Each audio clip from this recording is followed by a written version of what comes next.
शांति। आज 27 जुलाई 2023 है।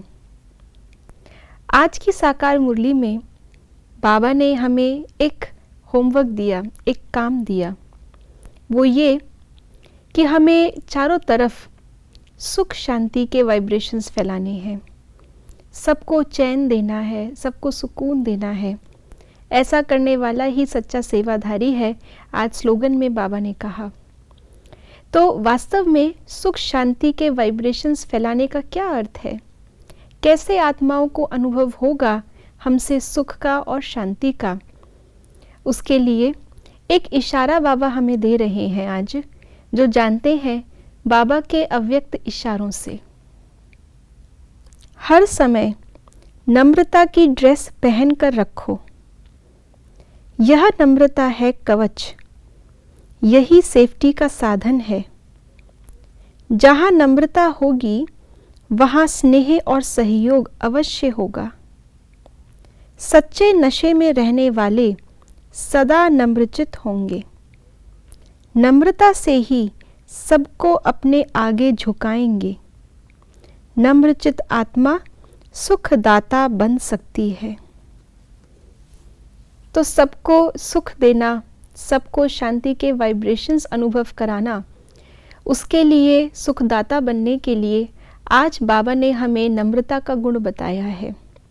क्या है नम्रता का गुण? वास्तविक रूप में सिर्फ हाथ जोड़कर नमस्ते करना, हाँ जी करना, सिर्फ दूसरे को आगे करना, बस इतना ही नहीं, लेकिन बहुत सूक्ष्म बात है।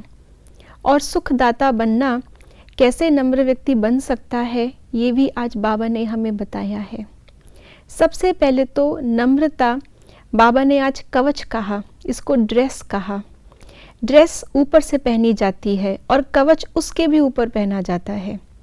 तो सबसे पहले तो बाह्य रूप से भी नम्र होना आवश्यक है, अर्थात हमारे कर्म, हमारे बोल में नम्रता झलके, क्योंकि ये कर्म और बोल ही समीप वाली आत्माओं को सबसे पहले प्रभावित करते हैं।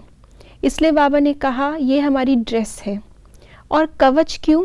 क्योंकि हम जिस संसार में रह रहे हैं वहाँ पे सभी नम्र हमसे मिले, ऐसा ज़रूरी नहीं। हम ज्ञान सुन रहे हैं, नम्रता धारण करना ये हमारे लिए सहज है, क्योंकि हमें किसी से कोई भी चीज़ लेने की आवश्यकता नहीं है, इच्छा नहीं है। इसलिए बाबा हमें भरपूर कर रहा है, भरपूर चीज़ हमेशा झुकती है। तो नम्रता का गुण हमारे लिए सहज है, लेकिन दुनिया में सभी नम्र नहीं होंगे हमारे प्रति। इसलिए नम्रता कवच भी है, जो हमारे कर्म और बोल की ड्रेस का भी कवच है।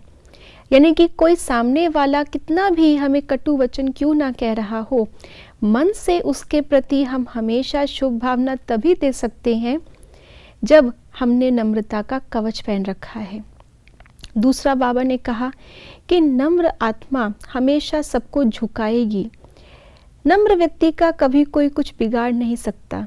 जैसे घास और वृक्ष को देख ले, वैसे तो वृक्ष बहुत कुछ देता है, लेकिन वृक्ष के अंदर जो शक्ति है, उसका तना जो अकड़ा हुआ है, उस कारण से जब तूफान आते हैं तो वो तूफान वृक्ष को तोड़ देते हैं, उखाड़ देते हैं। लेकिन घास मुलायम है, वो झुकना जानती है। जिस तरफ हवा चलती है वो झुक जाती है और हवा बंद होने पे फिर खड़ी हो जाती है। तो ये नम्रता का गुण है, जो कोई भी तूफान में हमें हमेशा अचल अडोल रखता है और कभी भी हम झुकते हैं तो टूट नहीं सकते। तीसरी बात, जो नम्र रहता है वो हमेशा सब लोगों को केवल बोल से और कर्म से नहीं, लेकिन मनसा से भी सुख देता है, क्योंकि मनसा में कभी किसी के लिए वो नेगेटिव बात अपने मन में धारण नहीं करता। ऐसी आत्मा ही हमेशा सबके लिए अच्छा सोच सकती है, शुभ सोच सकती है और सबके लिए सुखदाता बन सकती है। तो नम्रता ना तो हमें दुख लेने देगी और ना हमें दुख देने देगी, इसलिए नम्र ही सुखदाता है। ओम शांति।